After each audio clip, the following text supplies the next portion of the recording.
Ngày 11 tháng 9 năm 2001, tại thành phố New York yên bình, có một ekip đang quay phim, ghi lại công việc thường ngày của các lính cứu hỏa.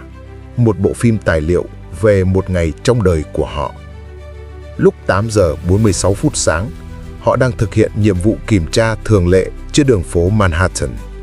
Mọi dấu hiệu đều cho thấy đây sẽ là một ngày không có gì khác biệt so với bao ngày khác. Thế nhưng, đúng vào lúc những người lính cứu hỏa đang kiểm tra một nắp cống nhỏ bé, từ trên bầu trời bỗng vang lên tiếng gầm rú của động cơ máy bay, một âm thanh cực kỳ hiếm khi xuất hiện trên bầu trời Manhattan. Theo bản năng, người quay phim lập tức xoay ống kính của mình về phía âm thanh đó. Đây chính là những thước phim trực tiếp đầu tiên của sự kiện 11 tháng 9. Ống kính đã ghi lại rõ ràng toàn bộ khoảnh khắc một chiếc máy bay dân dụng lao thẳng vào tòa tháp Bắc của Trung tâm Thương mại Thế giới. Sau cú va chạm, khói đen và lửa dữ dội không ngừng bốc lên từ bên trong tòa tháp. Ban đầu, nhiều người vẫn cho rằng đó chỉ là một tai nạn hàng không bi thảm. Thế nhưng, 17 phút sau, thêm một chiếc máy bay khác xuất hiện. Nó lao thẳng, chính xác không lệch một chút nào, đâm vào tòa tháp Nam.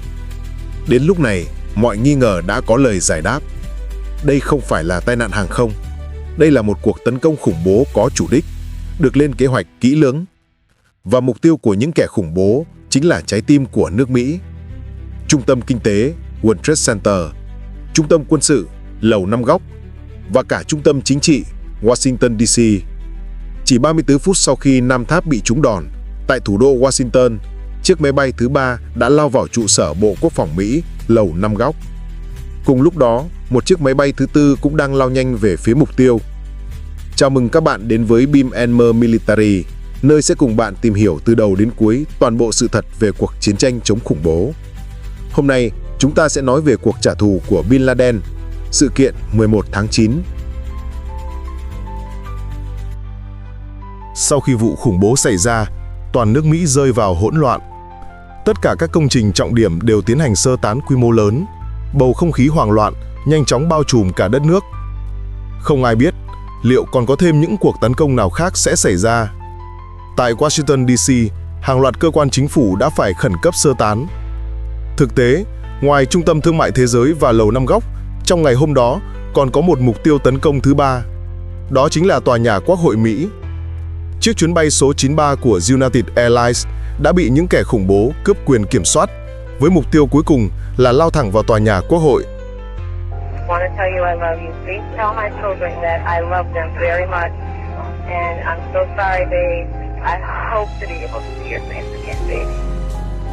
Lúc này, các hành khách trên chuyến bay đã biết được những gì đã xảy ra với các máy bay khác. Họ hiểu rằng chuyến bay này khó thoát khỏi số phận bi thảm, cái chết gần như chắc chắn. Nhưng thay vì ngồi yên chờ đợi, họ quyết định không thể để mặc cho bọn khủng bố thao túng số phận của mình. Một nhóm hành khách dũng cảm đã cùng nhau lao vào buồng lái, liều mình chiến đấu với những tên khủng bố. Kết cục, chiếc máy bay đã rơi xuống vùng ngoại ô, cách Washington khoảng 200 km. Toàn bộ 40 người trên máy bay đều thiệt mạng. Đối với sự kiện 11 tháng 9, không nhiều người biết chính xác những gì đã diễn ra trên chiếc máy bay thứ 4 này. Nhưng nếu phải kể ra những anh hùng xứng đáng được ghi nhớ mãi mãi, thì hành khách trên chuyến bay United Airlines số 93 chắc chắn là những người đó. Chính sự hy sinh anh dũng của họ đã cứu sống vô số sinh mạng vô tội khác. Cùng thời điểm đó, tại New York, ngọn lửa trong hai tòa tháp đôi nhanh chóng lan rộng, khiến cả công trình trở nên nguy ngập, bên bờ sụp đổ. Đối với lực lượng cứu hỏa, trước cảnh tượng như vậy, họ gần như bất lực. Điều duy nhất có thể làm là cố gắng sơ tán càng nhiều người trong tòa nhà càng tốt. 9 giờ 59 phút sáng, tức 1 giờ 13 phút sau cú va chạm đầu tiên, tòa tháp Nam đã sụp đổ đầu tiên. Trong khoảnh khắc, cả tòa cao ốc khổng lồ biến thành đống tro tàn và bụi mịt mù. Khung cảnh ấy chẳng khác nào một tận thế giáng xuống nhân gian. Bụi mờ và những mảnh vỡ công trình nhanh chóng nuốt chửng cả khu phố xung quanh. Trên đường, người dân hoảng loạn chạy trốn. Không ai còn bận tâm điều gì khác. Họ chỉ muốn rời khỏi nơi địa ngục ấy càng nhanh càng tốt. Nhưng tốc độ chạy của họ không theo kịp tốc độ lan tràn của làn mây bụi. Nhiều người bị cuốn thẳng vào khói bụi khổng lồ ấy. Những người may mắn thoát ra trông như vừa trở về từ chiến trường, từ đầu đến chân phủ đầy bụi. Nhìn từ xa, hai tòa tháp đôi giờ chỉ còn như một, khói đen bao phủ khắp nơi. Dù tòa Bắc vẫn còn đứng vững, tình hình vô cùng báo động. Nửa trên của tòa nhà liên tục bốc ra khói đèn, một số tầng đã bị cháy thủng. Những người ở các tầng cao gần như không có lựa chọn nào khác. Bị lửa thiêu đốt, bị khói độc làm nghẹt thở, cái chết dường như là một lối giải thoát. Nhiều người đã quyết định nhảy khỏi tòa nhà để lần cuối cảm nhận một hơi thở không khí trong lành.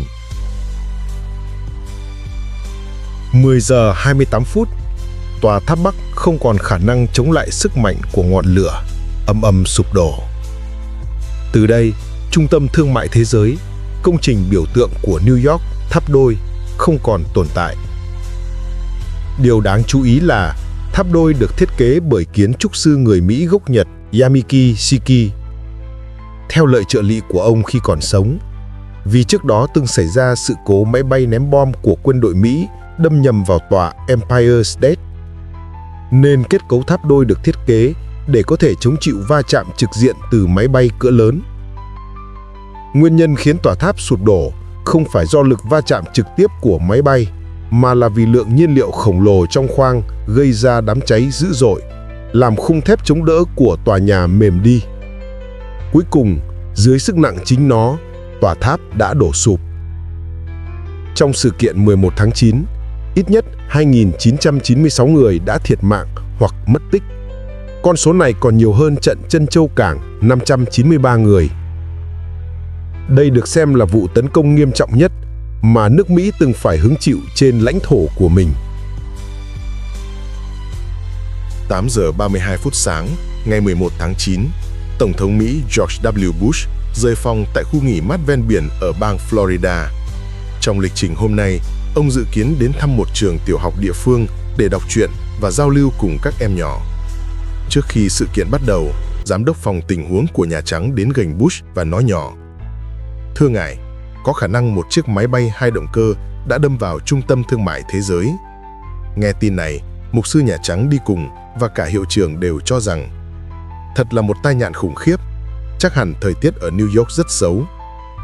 Ngày sau đó, hiệu trưởng mở cửa lớp học, buổi hoạt động chính thức bắt đầu. Bush ngồi lắng nghe các em học sinh đọc truyện, thỉnh thoảng còn mỉm cười. Thế nhưng đúng lúc đó, chiếc máy bay thứ hai lao vào tòa tháp còn lại. Khi nhận được tin, mục sư Nhà Trắng lập tức bước vào lớp. Nhân lúc các em cúi xuống nhặt sách, ông nhanh chóng tiến đến bên Bush, nhưng người thì thầm vào tay phải của Tổng thống.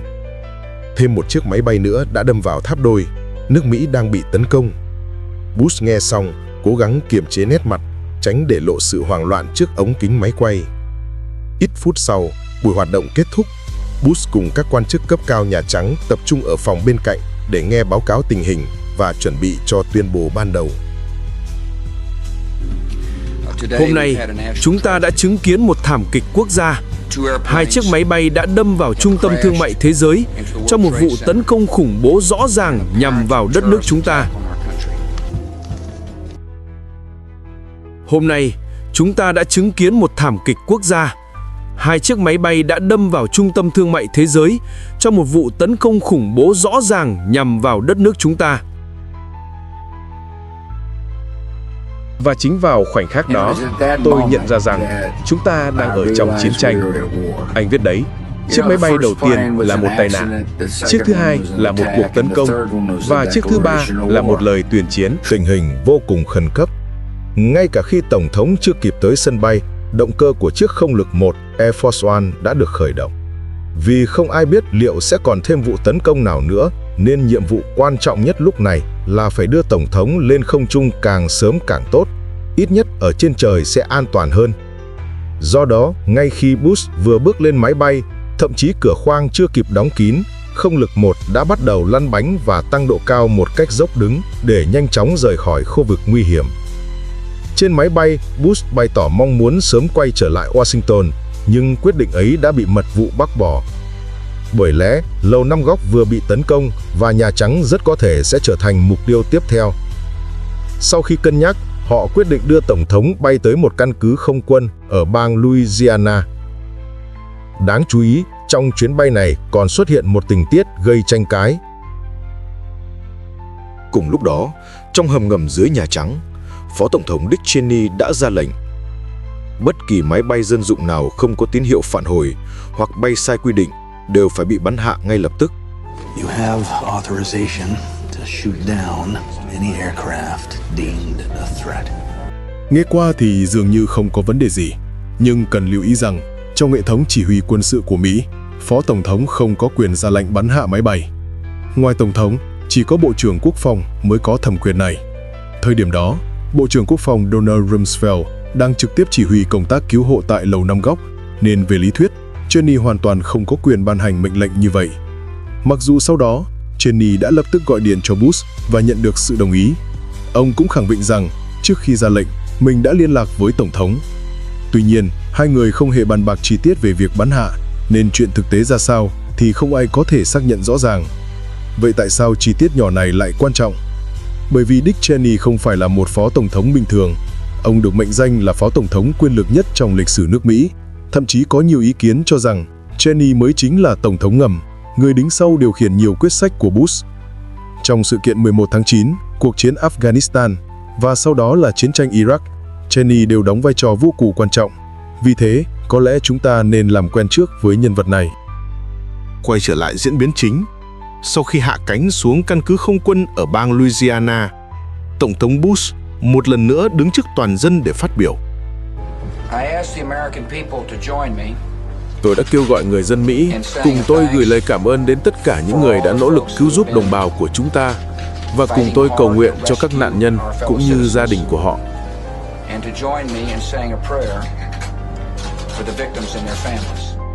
Sau bài phát biểu, theo khuyến nghị của mật vụ, chiếc không lực 1 lại tiếp tục cất cánh, lần này hướng đến căn cứ không quân ở Foote, nằm sâu trong nội địa nước Mỹ. Đây là nơi được bảo vệ nghiêm ngặt, đồng thời cũng có hệ thống hầm ngầm của Bộ Tư lệnh Không quân Chiến lược Mỹ, được xem là một trong những địa điểm an toàn nhất để chống lại mọi cuộc tấn công. Tại đây, Bush đã tổ chức một cuộc họp trực tuyến với Phó Tổng thống Dick Cheney cùng các quan chức ở Washington để nắm rõ tình hình chi tiết về sự kiện 11 tháng 9. Trong cuộc họp, CIA báo cáo rằng rất có khả năng vụ tấn công này do Osama Bin Laden và tổ chức Al-Qaeda đứng sau lên kế hoạch. Kết thúc cuộc họp, không lực 1 một lần nữa cất cánh, đưa Bush quay trở lại Washington DC. Đến 7 giờ tối hôm đó, Tổng thống Hoa Kỳ, đồng thời là Tổng tư lệnh các lực lượng vũ trang, cuối cùng cũng trở về Nhà Trắng, trở lại nơi đang cần đến ông nhất. Trong phòng bầu dục, Oval Office, Bush đã có bài phát biểu trên truyền hình gửi đến toàn thể nhân dân Mỹ.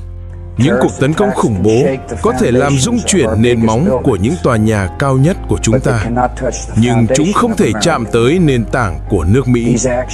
Những hành động này có thể phá vỡ thép, nhưng không thể làm sứt mẻ ý chí thép của người Mỹ. Nước Mỹ trở thành mục tiêu tấn công bởi vì chúng ta là ngọn hải đăng sáng nhất của tự do và cơ hội trên thế giới, và sẽ không ai có thể dập tắt được ánh sáng ấy. Thái độ của Tổng thống Bush lúc ấy vô cùng rõ ràng. Nước Mỹ sẽ không bao giờ dùng thứ cho hành động này. Dù kẻ chủ mưu đứng sau là ai, Mỹ cũng sẽ truy lùng đến cùng và buộc hắn phải trả giá. Như vậy, câu chuyện trong ngày 11 tháng 9 tạm thời khép lại. Nhưng đối với cái gọi là cuộc chiến chống khủng bố thì đây mới chỉ là khởi đầu. 3 ngày sau thảm kịch, Bush có mặt tại đống đổ nát của Trung tâm Thương mại Thế giới. Ông khoác vai một người công nhân cứu hộ và đọc lên bài phát biểu nổi tiếng.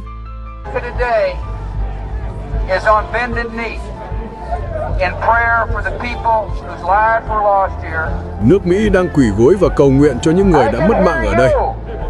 Tôi nghe thấy các bạn. Tôi nghe thấy các bạn. Cả phần còn lại của thế giới cũng nghe thấy các bạn.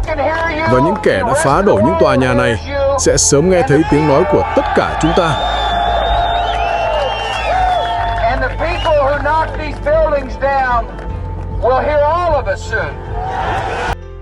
Bài phát biểu gần gũi với người dân lần này đã giúp tỷ lệ ủng hộ Bush tăng vọt, khiến toàn thể người dân Mỹ đồng lòng đứng sau ông. Nếu phải dùng một từ để mô tả cảm xúc của người Mỹ lúc đó thì chính là phẫn nộ. Chính khát khao trả thù mãnh liệt ấy đã trao cho Bush quyền lực to lớn, giúp ông có thể làm được những điều mà nhiều đời tổng thống trước đó chưa từng đạt tới. Cùng thời điểm đó, CIA đang gấp rút điều tra vụ 11 tháng 9.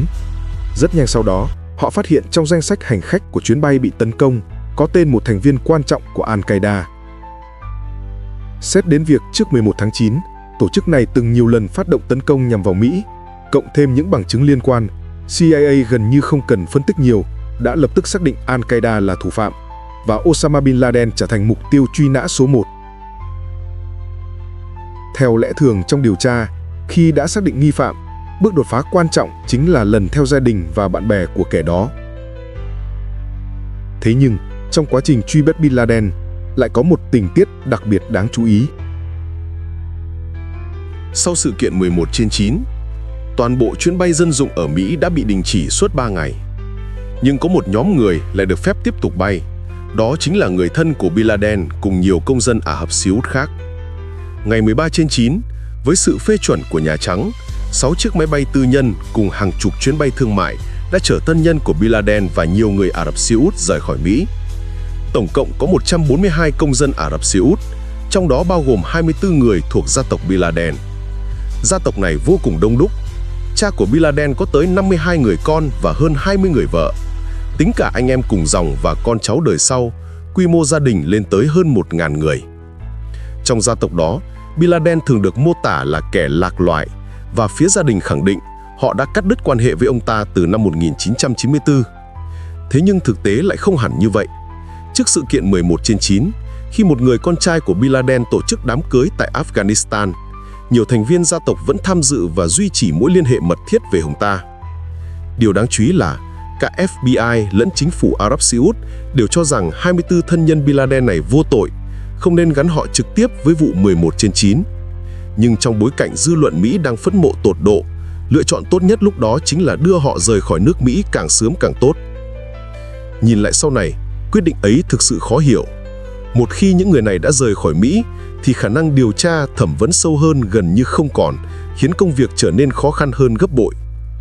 Trái ngược với sự ưu ái đó, FBI lại tiến hành bắt giữ hàng trăm người ở các sân bay trên khắp nước Mỹ chỉ vì họ có vẻ ngoài giống khủng bố. Nhiều người bị giam giữ suốt nhiều tuần, thậm chí hàng tháng mà không hề có bằng chứng cụ thể. Thực tế, trong vụ 11/9 còn có rất nhiều chi tiết gây tranh cãi và khó hiểu như vậy. Nếu các bạn hứng thú, chúng ta sẽ dành riêng một phần để nói kỹ hơn về những tình tiết đó. Khi đã xác định được Bin Laden và tổ chức Al-Qaeda là mục tiêu, bước tiếp theo là phát động chiến tranh. Lúc này, Phó Tổng thống Dick Cheney cùng các chính trị gia Nhà Trắng cho rằng đây là một cơ hội vàng, một dịp tốt để mở rộng quyền lực của Tổng thống. Lý do họ nghĩ vậy là khi đối mặt với những tổ chức khủng bố không có giới hạn về phương thức hoạt động, thì biện pháp của Mỹ cũng cần được nâng cấp tương xứng. Họ đưa ra học thuyết hành pháp thống nhất và diễn giải lại nó. Nói nôm na, học thuyết này cho rằng trong trạng thái đối đầu, chiến tranh, Tổng tư lệnh, tức Tổng thống, có thể dùng mọi biện pháp cần thiết để bảo vệ quốc gia, và cả quốc hội hay các luật khác không được đặt lên trên quyền hành của Tổng thống. Tóm gọn lại, chính quyền Bush có xu hướng hiểu là Tổng thống có thể hành động theo ý mình. Ngoài ra, cách diễn giải học thuyết hành pháp thống nhất này về sau đã tạo tiền đề cho nhiều chương trình và chính sách gây tranh cãi, thẩm vấn tra tấn, giám sát hàng loạt và cả chiến tranh Iraq. Những chủ đề mà chúng ta sẽ phân tích kỹ hơn trong các video sau. Trước mắt, hãy nói về đạo luật đầu tiên được thông qua sau 11/9. Đó là đạo luật ủy quyền sử dụng lực lượng quân sự. Ngày 18 tháng 9 năm 2001, Quốc hội gần như bỏ phiếu ủng hộ áp đảo thông qua đạo luật này. Chỉ 2 ngày sau, Tổng thống Bush đã ký và nó chính thức trở thành luật. Đạo luật này cực kỳ quan trọng vì nó trao quyền cho Tổng thống sử dụng mọi lực lượng cần thiết để tấn công mọi tổ chức đã lên kế hoạch, ủy nhiệm hoặc hỗ trợ các hành vi gây ra vụ 11/9. Đạo luật còn bao gồm cả bất kỳ tổ chức hay quốc gia nào cố tình che chở và ủng hộ khủng bố. Ngoài ra, đạo luật còn cho phép Tổng thống thực hiện mọi biện pháp cần thiết để ngăn chặn và phòng tránh các vụ tấn công khủng bố trong tương lai. Nghe tới đây, bạn có thể hiểu được mức độ quyền lực to lớn của đạo luật này. Có thể nói, với đạo luật ủy quyền sử dụng lực lượng quân sự AUMF, Chỉ cần Tổng thống Bush cho rằng một quốc gia, một tổ chức hay một nhóm người nào đó có liên quan tới vụ 11 tháng 9, ông có thể phát động chiến tranh ở bất cứ nơi nào trên thế giới mà không cần xin phép quốc hội. Không chỉ vậy, khoản thứ 2 của đạo luật về ngăn chặn và phòng bị các vụ khủng bố còn được diễn giải rất rộng. Nói một cách tích cực, điều này cho phép Tổng thống tận dụng tối đa quyền hạn để bảo vệ công dân Mỹ. Nói một cách tiêu cực, Tổng thống có thể lợi dụng danh nghĩa ngăn chặn khủng bố để thực hiện nhiều hành động không liên quan. Dù nhìn theo hướng nào, lúc này người dân Mỹ không còn quan tâm đến những tranh luận phức tạp. Cảm xúc phẫn nộ lấn át mọi lý trí. Họ chỉ muốn một cái tên, một mục tiêu, một người chịu trách nhiệm cho vụ 11 tháng 9, một đối tượng để họ có thể trả thù. Và cái tên ấy chính là Osama Bin Laden. Lúc này Bin Laden vẫn ở Afghanistan, được chính quyền Taliban che chở. Vì vậy, xâm lược Afghanistan và bắt lấy Bin Laden trở thành lựa chọn số 1 của chính phủ Mỹ. Ok, vậy là toàn bộ nội dung video lần này. Nếu bạn thích, đừng quên like, share, subscribe. Hiện đã có tập 3 của series Cuộc chiến chống khủng bố, xâm lược Afghanistan trên kênh, rất mong nhận được sự ủng hộ từ các bạn. Cuối cùng cảm ơn các bạn đã xem hết video và chúc các bạn một ngày tốt lành.